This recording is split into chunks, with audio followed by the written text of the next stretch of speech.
Mio Nago. Your father come. Hey, Oluwabo.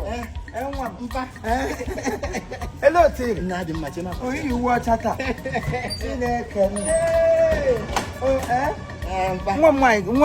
One worker, you wear white clothes. You know the tea for your body. Hey! No wonder I did for you. You show me paradise. Paradise. Sa paradise ko yes ni. I'm song I'm come things. Why you wait the wife you want to marry now she dey need to hear on my side. Talk me to her. Hey! When you want be na diga to am. Why? You know we want to come on time. Him gam good them abulo mramot and they be near gawon petempen. A beautiful house with a beautiful people. Okay. You got much more wrong. I need to was able to wad. I will tell you my bikini. This word you get at TV. Okay, this place. No green flower. Happy! Papa travel we and one more that I let her come to see to me. Papa yo baby. Hey baby oh I didn't know be. Oh I'm not the time one did I want.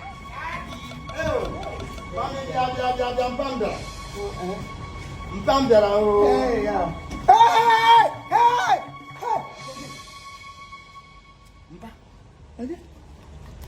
okay. Baby dear. I love. Daddy? Who is this man? Hey, yeah. Daddy. Oh my God. Don't touch me. Don't touch me. What do I boy? What about? Daddy. Oh, you're not dying home. But catching it if you come close to me, I'm not going to come. What do I get in here?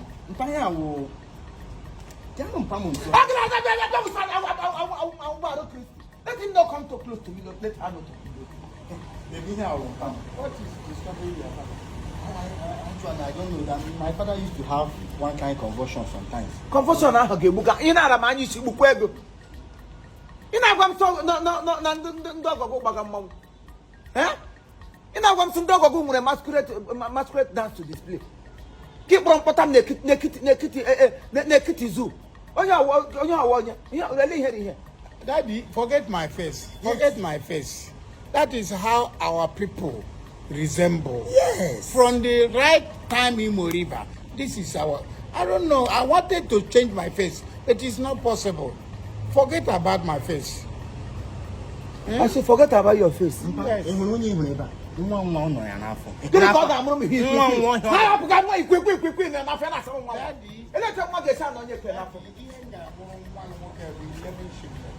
Okay. 11. Yes. 11 months. That is what I promised, yes. Isn't it? Yes, baby. I promise your son to give him 11 issues. Number the guy. Now this is your midnight. Make it a balloon, a cake, I'm 11. And then what gets you to get? Right, we know about you, Hannah, someone you know. I'm not here to pro to Calaba. The man who my baby. Baby, get up. I cannot. Don't mind my father here. Don't mind my father. That's the way he used to be. Oh, boy. Sing really go with me here in our family. For who you my choice. Not Magdalene. The end they are up, no good. Beautiful nonsense. After the bar to get you back, you put on one. I'm not one more comedian. No more. So I took up all the world and give that kind of way. Put it nowhere in a village. I see beside. When you see us in a black, I got blue. Buy a fashion. Pattern the fashion for one gone of fashion. I will go to the valley. Give you blue now. We are there blue issue. You know, oh, the fashion. Fashion, I have got for one. You all made them conversion of them now, but then they got like it. You brought me what I said. Bring me to Oracle. Baby, don't mind my father. You can go inside and rest. Okay. Daddy, are you going? I am dying. Okay. Bye-bye. Hey! Makachine pen na had maka. Can you your problem? Problem will go. Can you look? What the same number? Okay, when you're going before. Get a cake for me. How? I want to see you come down. Even in the manner. Oh, I'm low man. Oh, I'm low. I'm joking. Oh, he got our Lord deity. I don't want. I want Lord deity. If I get married today, or if I finally entangle myself with Arash, your problem. I like him. You are a fool at 40. A fool to have for my choice can make. Choice. They make my choice. You are choiceless. It is choiceless. Big allow. Oh, allow them. Leave me to move to myself to go to home. Can you your problem? Cabana shrine. This is my car. Go back to your shrine.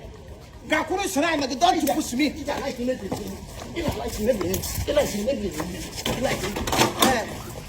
Yeah, I'm here now. I'm going to socket. I can't hold the name. You hear no name, carry her no name. And I know she's go back to your deity. Got Rowan Roger. It's only one I'm got on your sheet. They like you maybe see me. Hey! Chia! You name a bullet. Like you maybe see me here now, sir. Baby, my love. Don't be angry. I'm totally angry. Let me go. I'm totally angry. Let me. It's disturbing your father. Don't worry.